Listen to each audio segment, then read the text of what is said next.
Hello, in part 3. I've downloaded the application named scooterhacking and I'm connecting to my scooter. And it will ask me to update, but we'll take it later. As you can see, there is a scooter name and our versions of BLE, DRV and BMS. And generally, if those numbers are low enough, for example, BLE has to be under 117, so in my case it's 114, that's okay. That means without problems I can change the firmware of the RV, the ESC. In my case, I've got already installed the scooter hacking firmware, so I've got 025.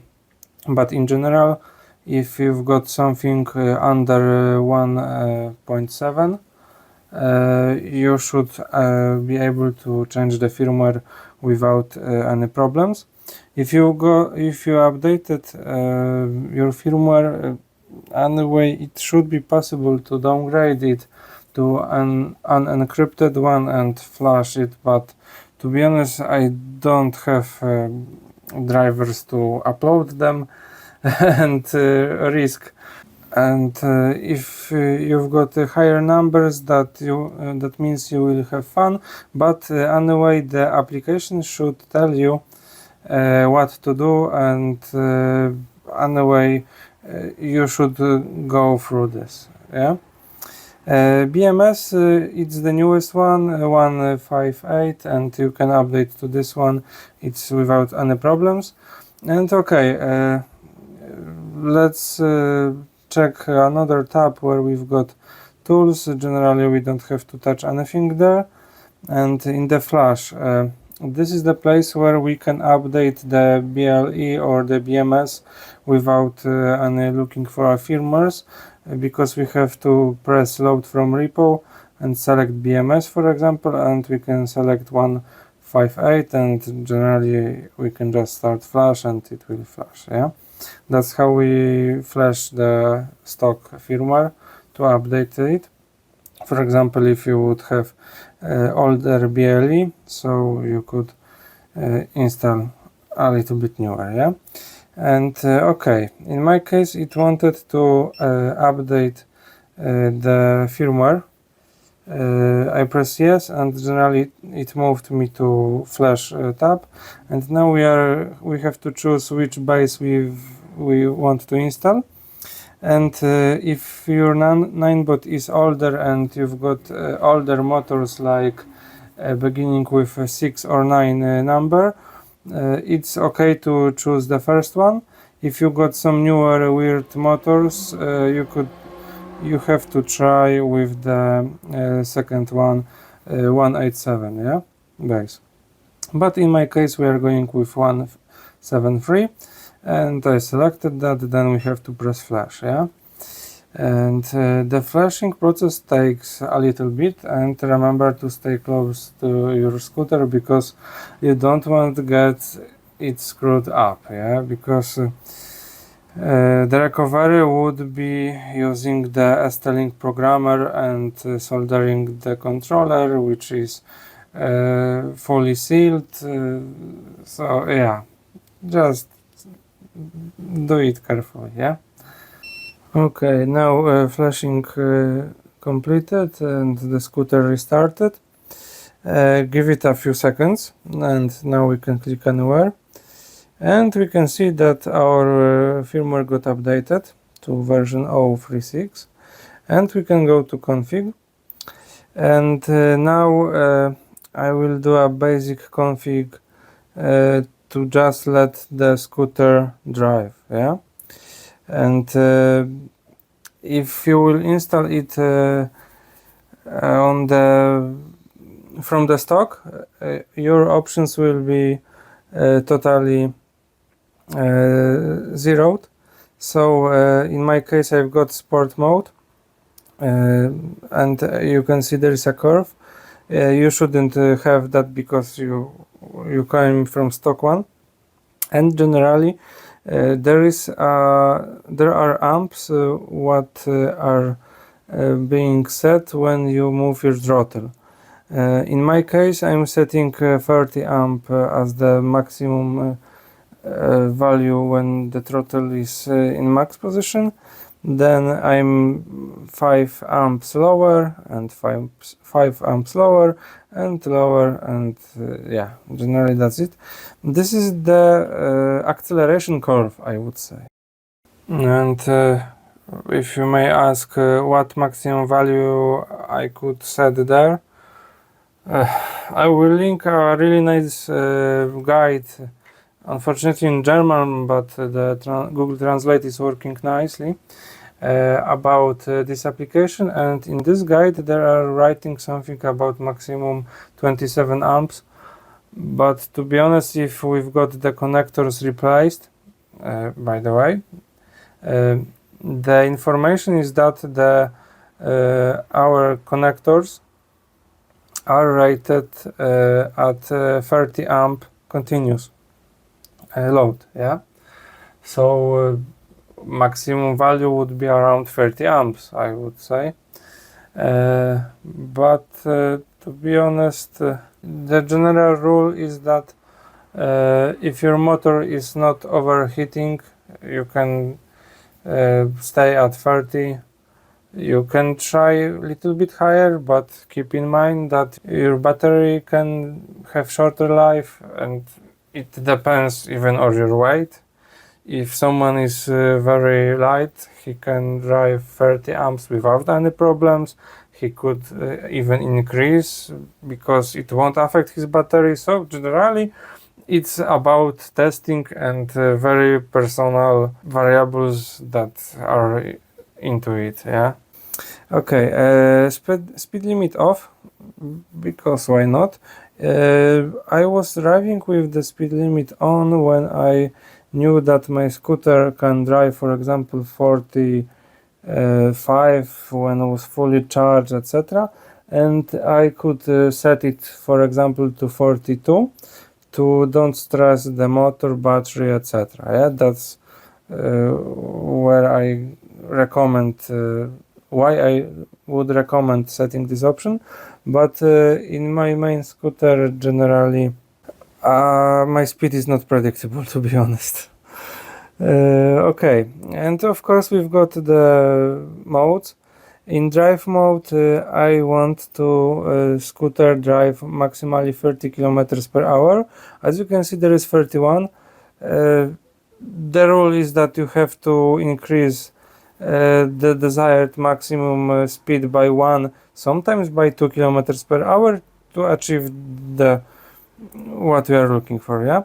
And this drive mode, to make it a little bit more eco, has lowered the acceleration curve, and you can see there is a 44 amps at the end, 40 next, and 16 and 12 amps at the beginning. So generally, if you would like to drive slower, you are using there is set lower amps, so naturally you will ride longer and farther, yeah. The eco mode, in this example I've got set it to the walking mode, but to be honest it's not working. And in my case I'm setting it now to legal speed in Poland, which is about 20 kilometers per hour, and you can see the curve is really really low, more than 2 times lower amps than on the sport. But in this mode, riding 20 kilometers per hour, you can achieve really big distance on the scooter. And okay, next thing is the brake. There you can slightly adjust the braking curve. Generally, I don't have a very good plan for this. Generally, I'm putting every values a little bit, but since there is a there is a stock battery, so I don't want to exceed the 35 amps, because I'm not sure how the stock battery will handle more. Yeah. Okay. And there is another very important thing. In this case, I mean at the 48 volt setup, you are not allowed to have a kers. That will be something a little bit later. But you are not allowed to brake hard when your scooter is fully charged, because when we are braking, the motor is generating power, so the voltage increases. If the voltage increase, that means the battery is charging. If our smaller battery is about to be full, it will cut off the ability to accept the power. So the rest and more will go to our main battery and or the driver, the ESC, and something might get burned. So that's the main rule. People said that you should avoid hard braking above 95% of your battery health, battery level, so that generally after about, I don't know, 1 kilometer or 2, you are safe to brake very hard and nothing should happen, yeah, because you won't exceed the charging voltage for the batteries, yeah. Okay, next thing, motor start speed. I recommend setting it to about 2 or 3, because you don't have to kick really hard your scooter to start. Field weakening is the pretty new option. It's increasing the amperage for the motor, which results in a lower impedance, which results in higher speed. In 2 words, it's overheating your motor. I will show you very basic options. Okay, so the start speed should be about 70% of your maximum speed. So let's take 30 kilometers per hour in this case. I think around 40 would be our max. Initial current, I think it was maybe 2 amps or 5, I'm not sure. And 1 amp per kilometer. Of course, those are very, very random values, to be honest. But what I remember, I was riding, testing something around those values. But keep in mind that at this moment you are overpowering settings that you have set at the acceleration curves. Yeah, for example, if there we've got 30 amps, so the initial current at the start will be 32, and it will increase every kilometer. Yeah, so keep in mind maybe lowering the curve because of this option. But to be honest, I don't recommend this option, because simply it's overheating your motor, and yeah, you can drive in this setup over 50 instead of something 40 something, but you have to monitor your motor temperature. By the way, when motor is too hot, after a ride, maybe long ride or any ride, after a ride, you have to put your hand from the outside side to your motor, and if you are able to hold the fingers at the motor casing for about 5 seconds, that means that's okay. Yeah, if you couldn't stay with your hand touching your motor after ride, that means you have to lower your values because you can damage your motor, and that's a very, very bad scenario. Okay, about field weakening, it's disabled anyway. Okay, cruise control. I love option when it's activated in 2 seconds. The scooter rides by its own, and I very recommend this option. Of course, you have to learn to use it. I mean, you have to expect that after 2 seconds of throttle you will get cruise control, but it's very, very handy option. Yeah. Towards about motor start speed, never set it to 0, because when you are stopped waiting for passing the road and you touch the throttle, the scooter will go forward, and it looks funny. I saw that once. Never ever set it to 0 because of safety reasons. Yeah, I recommend setting always active brake light, because that's the common way that we are driving in Poland, at least, because Germany has it slightly different, and we are braking, the LED is flashing.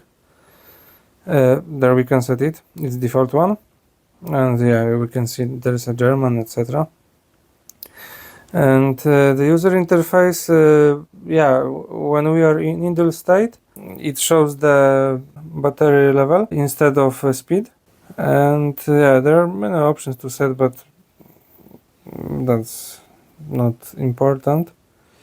And okay, profile triggers, it's pretty tricky part, because if we, for example, if we turn on the scooter with brake pressed or throttle pressed, we can active specific profile. For example, there are profiles. There is profile 1, 2, 3, and profile 1 has those all presets, modes. Yeah. So what can be use case for that? The real use case for this would be if we turn on our scooter with brake pressed or the throttle pressed, or describe their option, we switch to profile, which could be 100% legal in our country. So for example, I can swap to profile which has maximum speed of 20 km per hour, and the rest the drive mode will be 15, and the eco will be 5. Yeah, and we can make it to stay until we switch it back to the real profile. And there is no need to turn off and on the scooter, because those options allow for just in the right change them. We have to press brake and main button, and it will swap the profile. Yeah, in this example free. Okay, next, system settings. Yeah, this is the auto shutdown delay. So after 5 minutes of idle, the scooter will turn off itself, and there is auto shutdown delay when locked. Tail light brightness, spoof BLE version, BLE and BMS. It's for changing the BLE version to version which 100% won't be patched.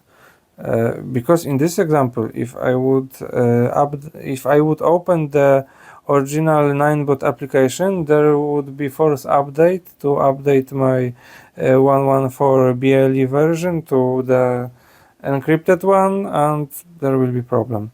When I select this on, instead of my correct version, I've got something 514, and generally original application won't ask for an update because I've got newer version. Yeah, but to be honest, don't use original application, use 365 tools instead, because I really recommend this application, because it's really nice, and it acts like a dashboard and showing all necessary informations, even with recording roads. And yeah, There's an option error suppression. In this case, I'm not sure if I can disable it. That means if we will get an error because of, for example, if we screwed up the the battery connection and we broke our big battery BMS, so generally we won't get BMS data. And in this example, when we turn on the scooter, we get error 21 and the scooter is not able to ride. If we turn error suppression on, the error will be gone and we will be able to ride the scooter just like normal. And there is a very important option. As you maybe remember,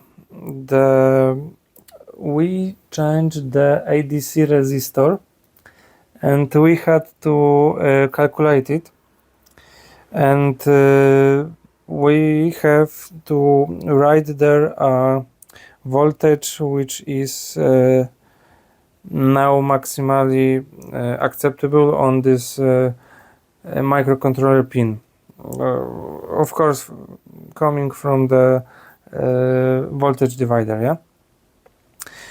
So in my case it's 56 volts, 0.6. That means I get 3.3 volts on this microcontroller pin when the 56 volts appear. Generally it shouldn't appear because maximally battery is charged to, as you can see, 53 volts because both batteries are fully charged. How to get this value correctly?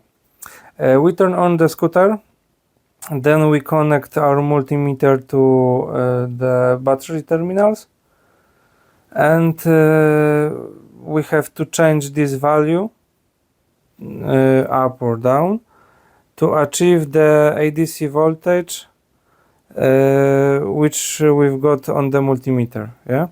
So I've done it already. So now if I would connect a multimeter to the battery, I should read 5303 volts, yeah. Okay, wheel size we don't touch. Hall sensor settings. Generally those options are determining if where is that zone of our throttle or brake. I mean, for example, if we are pressing the brake a little bit, nothing happens, and if we have to press it to about, I don't know, half, and finally brake lights is flashing, we can edit it there, and that's the mean brake value responsible for that. So how to set it? We can lower this value by 5 or something and press the brake. If the light is flashing after we press brake, it's okay, we can lower this value. But if we get to state at which the light is flashing, that means the scooter reads current value as brake pressed, where we don't have the brake pressed, so we have to increase this value. And if we've got for example point for example at 33 my light is flashing, so it's I have to increase the value, and for example in 44 it's not flashing. We have to add few to this value, because when driving I had issue when I had the cruise control on, and anyway the value too close to the activation one was somehow activating the brake just for a second, for example, but it was enough to reset my cruise control. So if 43 is flashing value, 44 is not flashing value. We could set it to, I don't know, maybe 47, and we have to just test it and try it, yeah? Max brake value is same but on the opposite end. We can determine the maximum brake value when we change the mean brake value and try to brake very hard, and we will see at which value is activating the brake, and we just set the max brake value, yeah, based on this. Okay, and speed control settings. To be honest, I was reading about editing those settings, and people were complaining about not smooth acceleration, etc. And those settings are responsible for that. I didn't touch it, and my scooter is accelerating smoothly, so just I don't touch it because I don't want to break something. And there is a BMS emulation. That's a pretty nice feature, because if we got screwed our BMS from the main battery, we can just make a BMS emulation, and in the M365 application we'll get standard BMS data like our BMS would work, yeah? So generally we have to write there our battery capacity, maximum cell voltage and minimum cell voltage, and in between those values the percentage will be calculated, and it will be pretty similar to the original BMS data. That's it. Thanks for watching. Please leave a comment and hit the subscribe button. Bye!